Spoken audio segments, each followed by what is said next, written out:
Interim Chief Ronnie Villanueva from the LA City Fire Department, and tonight we were lucky.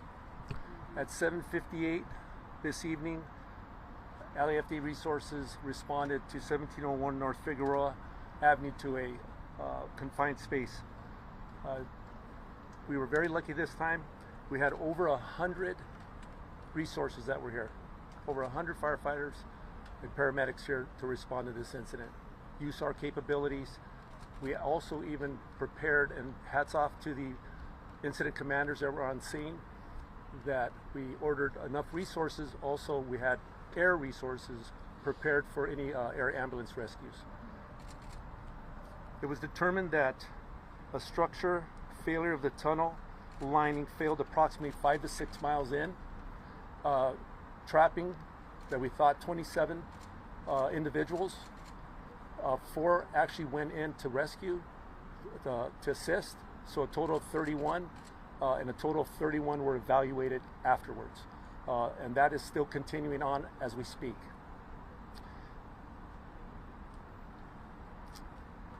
The workers had to climb through debris. They had to make themselves out through, and then rescuers actually came to them to assist them out. So what we're doing now, as far as the LAFD is concerned, and with this work site, is we're going to continue our relationship with the workers that are here to make sure that it's a safe site, and the LAFD will be here at all times. So at this time, I'd like to introduce the Congresswoman, Ronnie Villanueva.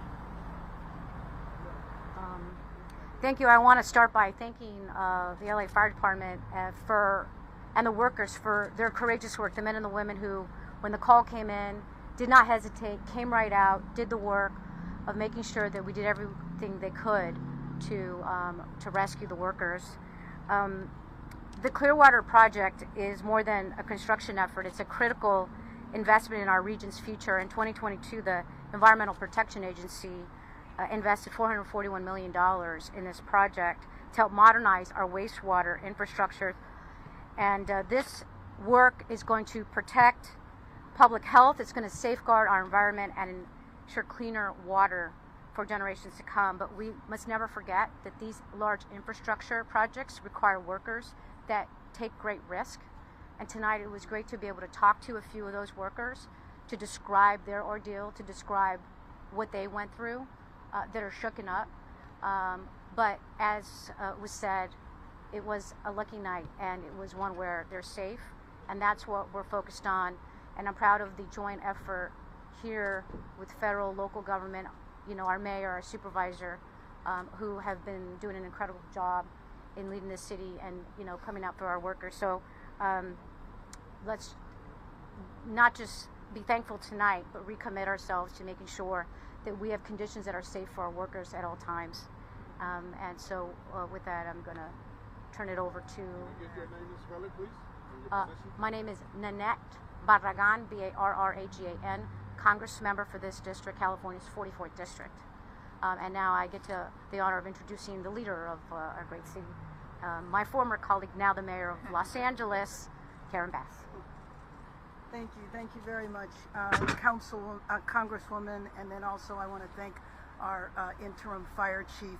What started out as a very frightening evening, I know when we raced down here, I was so concerned that we were going to find tragedy. Instead, what we found was victory. All of the men that were in that tunnel rescued, up, safe. We had an opportunity to speak with them.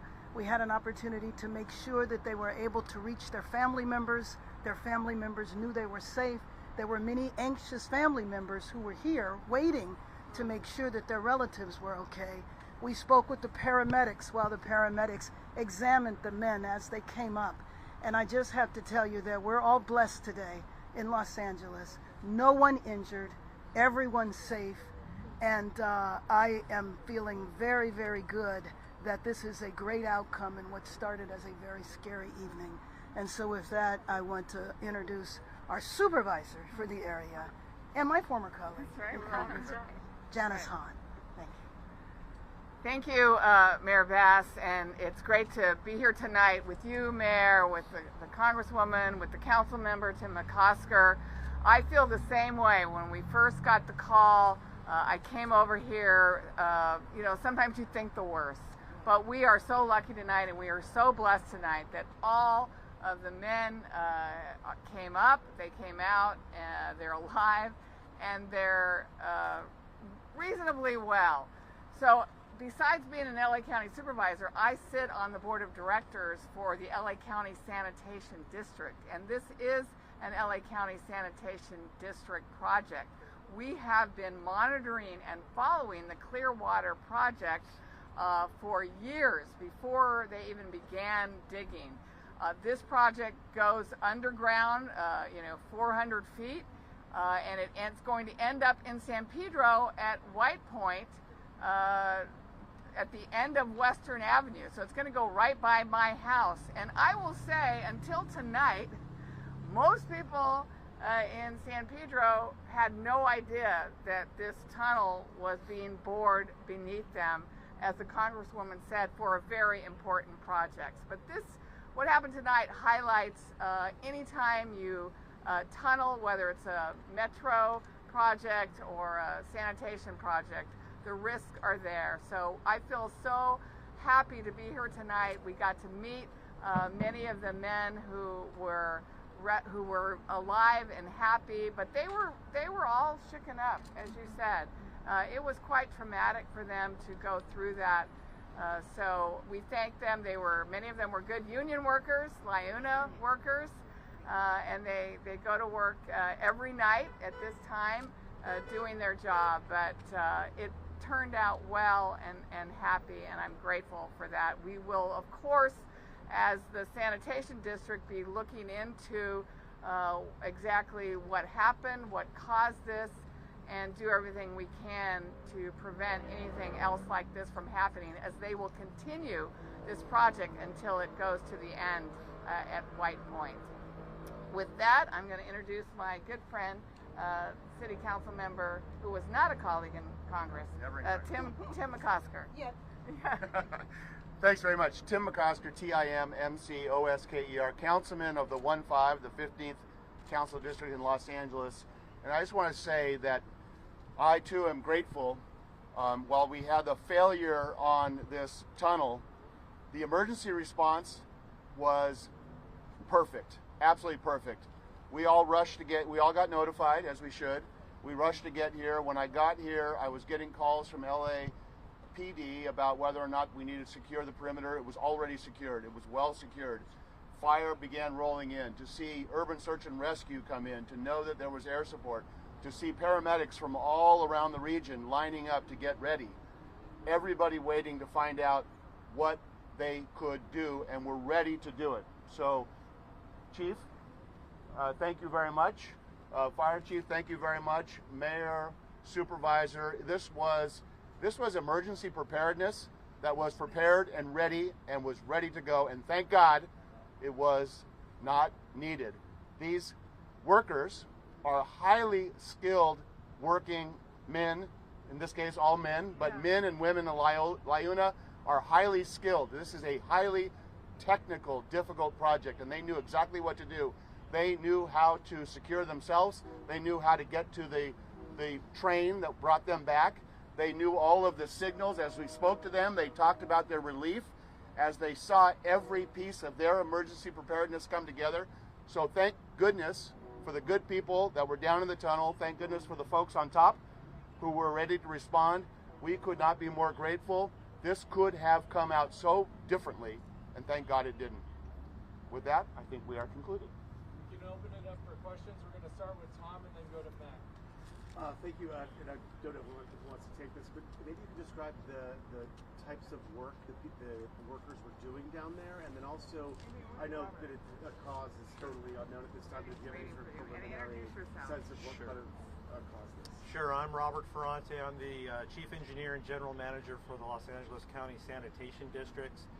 So, the men down there were operating the tunnel boring machine that is building the 18-foot diameter tunnel as the supervisor said, to White Point. So that's what they were doing down there. The failure, a section that they had already built had squeezing ground and had a collapse, a partial collapse. It didn't completely fill the tunnel, so the men were able to come back to that point, come through that collapse, and get into a vehicle that brought them out to the shaft site here at the A.K. Warren treatment plant. How intense of a situation was this for the workers that were trapped inside, and did you lose complete communication with them? I don't think they lost communication. I don't know if anybody's here that can answer that, but it was a tense situation. Anytime you have a collapse in a tunnel behind you, there was only one way out at that time. It's to come back here to the shaft. So they had to come back and make their way through the damaged section of the tunnel. So yeah, it was very scary. As I just want to reiterate, we're very fortunate. No one was hurt, and the response was phenomenal to be there to check everybody out and make sure they're okay. And we still don't know the cause? Well, it was squeezing ground. We'll have to see. I think somebody had mentioned anytime you tunnel underground, you encounter different conditions in different locations. And obviously there was a location that squeezed the tunnel and forced it to partially collapse. We'll have to go back and look and see what we can do to make that repair, not only repair it, but make it stronger so it works into the future. Next question's over here. And you all mentioned you were able to see these workers and able to talk to them briefly. Can you share a little bit of what they told you? I don't know if relief or aid or what maybe you can share with us that the words that were exchanged. Sure, I had an opportunity to speak with many of them, and of course they were relieved. Of course, the first thing they did was call their family members, but they were also light about it, like you would expect. When you're in a situation that's very tense, that you know could have ended in a tragedy, and it didn't, there's a celebratory sense that people made it out. They made it out okay. They had a level of confidence that they knew they were going to get out okay, but it was also the relief that it was over and they were fine. Are you going to stop work for the time being? Can you tell us your immediate plans? Do you have to stop and kind of assess the situation? How do you move forward? Oh, absolutely. We'll stop and assess the situation. They'll have to go in, the contractor will have to go in and check other sections of the pipe that lead up to where it collapsed to make sure everything is safe. And then once they get there, ascertain exactly what went wrong and what we need to do to fix it. So there's no telling how long that will take. It'll take as long as it needs to make sure that the pipe is safe, that the tunnel is safe. So that's the next step. So you have no idea when you might reach? No, not at this point. Can you tell us the conditions of the tunnel, the humidity, the pressures that you at that depth? Well, the tunnel boring machine is self-contained. It receives air. It is 5 miles. It was over 5 miles down the tunnel. It was about 400 feet below the surface. But they are working on a tunnel boring machine as they work in that location. And there's different shifts that go back and forth from the main shaft site. They drive a vehicle to the tunnel boring machine, and then the crews trade off. So it is, without the lights and other equipment, you can imagine it is dark. It is a very large tunnel. It's 18 feet in diameter, so it is very large. And I think it's been mentioned that these workers are very experienced. It takes a lot of expertise to do this work.